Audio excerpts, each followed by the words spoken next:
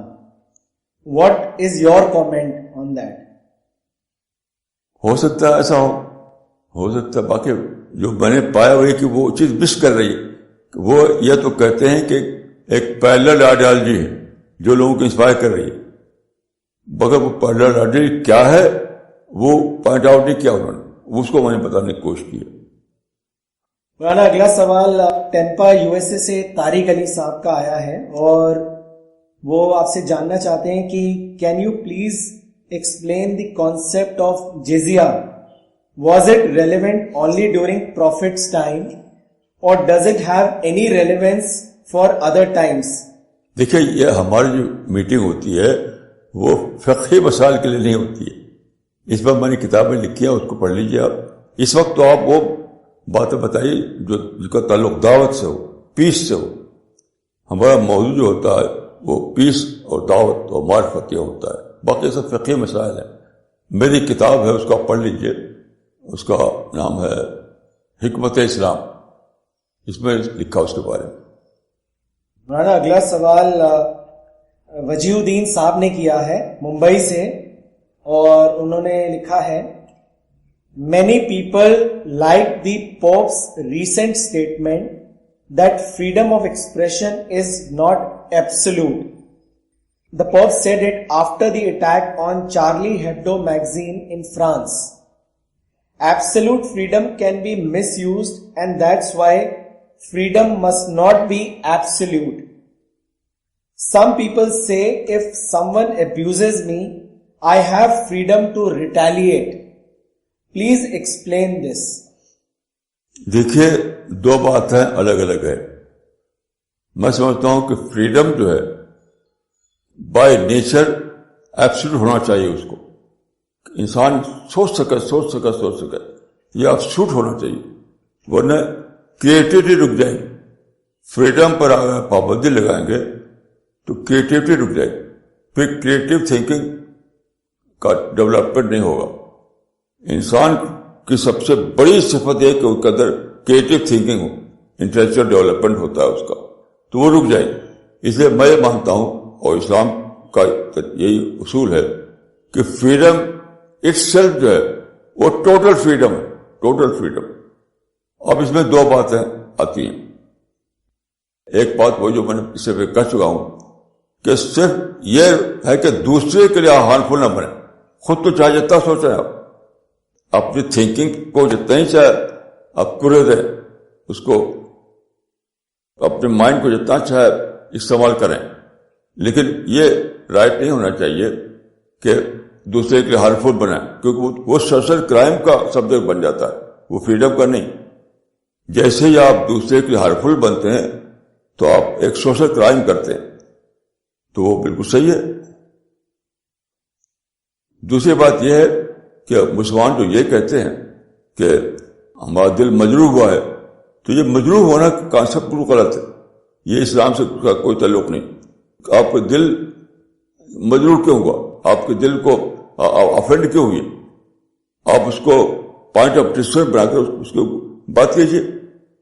کس نے کوئی بات کہی ہے وہ آپ کو بری لگی ہے تو آپ اسے ڈسکس کیجیے، اس کو پوائنٹ آف ڈسکشن بنائیے. پوائنٹ آف اس کو افینڈ ہونے کی کوئی ضرورت نہیں. یہ مسلمان یہ کہتے ہیں کہ اس سے ہمارا دل افینڈ ہوتا ہے، تو افینڈ ہونے کی ضرورت ہی کیا ہے؟ آپ اسے ڈسکس کیجیے. تو یہ دو باتیں میں عرض کروں گا کہ فریڈم کے لیے کوئی بھی کنڈیشن نہیں ہے سوائے اس کے کہ آدمی ہارمفل نہ بنے. ہارمفل بنے گا تو پھر وہ فریڈم نہیں ہوگی، وہ سوشل کرائم ہو جائے گا. دوسری بات یہ ہے کہ کوئی کسی کی بات آپ کو اگر غلط معلوم ہو رہی، بری لگ رہی ہے، تو آپ اسے ڈسکس کیجیے، اس کو ریزن بیسڈ ڈسکشن کیجیے اس سے، اور وہ اس سے آپ کو بھی فائدہ ہوگا، اس کو بھی فائدہ ہوگا. یہ دو باتیں میں کہتا ہوں. مولانا اگلا سوال سنگاپور سے کیا ہے نورین ستاب نے. انہوں نے آپ سے پوچھا ہے کہ regarding spreading this goal of peace, isn't it the main duty of the people of Makkah, as all different sects of Muslim are following their own imams, but they all do take the Makkah fatwa seriously? Don't you think that Saudi people have failed in this duty? Why are they silent on this? مجھے نہیں معلوم کہ کس کا نظریہ ہے. مکہ کی ذمہ داری نہیں ہے, یہ تو ساری مسلم امت کی ذمہ داری ہے. مکہ حج کا سینٹر ہے بس. یہ انہوں نے جو لکھا ہے مجھے نہیں معلوم کہ کس کا نظریہ ہے. سارے مسلمانوں کی ڈیوٹی ہے, انہی کی ڈیوٹی کیوں ہے؟ ساری مسلم امت کی ڈیوٹی ہے. مولانا اگلا سوال کیا ہے تمل ناڈو سے مولانا اقبال عمری نے, اور انہوں نے لکھا ہے کہ مولانا دعوت کو کنوے کرنا ہے یا دعوت کے ذریعے کنورٹ کرنا ہے؟ مولانا یہاں بھی امپوزیشن کا ذہن آ سکتا ہے, اس سے کیسے بچا جائے, اس کو کلیئر کریں. کنورژن اسلام میں ہے ہی نہیں. مذہب بدلوانا اسلام میں ہے ہی نہیں. اسلام میں جو ہے وہ جس بات کو آپ صحیح سمجھتے ہیں وہ کہیے. باقی اسلام کے متعلق دیکھیے کہ مذہب ایک پرسنل چوائس کا نام ہے. کوئی دوسرا آپ جا کر بدلواوے, یہ اس کا تعلق اسلام سے ہی نہیں. پرسنل چوائس, فمن شاء فلیؤمن فمن شاء فلیکفر. اللہ تعالیٰ کا جو کسی پلان ہے اس کے مطابق مذہب ہر آدمی کا پرسنل چوائس ہے. بس کوئی دوسرا جا کر اس کو بدلوائے مذہب, یہ اسلام میں ہے ہی نہیں. کئی آیتیں قرآن میں ایسی ہیں, لا اکراہ فی الدین فمن شاء فلیؤمن فمن شاء فلیکفر. یہ سب بتاتے ہیں کہ مذہب ہر انسان کا پرسنل چوائس ہے. مولانا اگلا سوال دلی سے کیا ہے مسٹر اجے دویدی نے. انہوں نے لکھا ہے کہ can we say that this terrorism phrase is also a temporary one and it will also end like communism? ہاں صحیح کہہ رہے ہیں آپ, بالکل صحیح کہہ رہے ہیں. مولانا اگلا کامنٹ آیا ہے دوحہ قطر سے مولانا عبد الباسط عمری کا, اور انہوں نے لکھا ہے مولانا آج کا لیکچر میرے لیے بہت زیادہ تھرلنگ فل تھا. آپ کی یہ بات کہ آج صرف آئیڈیالوجی کے ذریعے ہی تشدد پر مبنی تحریکوں کا خاتمہ ممکن ہے, کیونکہ جب بھی کسی بھی ملک کو دہشت گردوں کا سامنا ہوا تو انہوں نے طاقت سے یعنی جدید ہتھیاروں سے اس کا مقابلہ کیا. جدید ہتھیاروں کی تباہی سے کچھ معصوم بچے اور عورتیں بھی ہلاک ہوئیں. اب دہشت گردوں نے ان معصوم بچوں اور عورتوں کی تصویریں انٹرنیٹ پر ڈال کر عوام کو اپنی طرف کھینچنے کی کوشش کی, اور اس میں وہ کامیاب بھی ہوئے.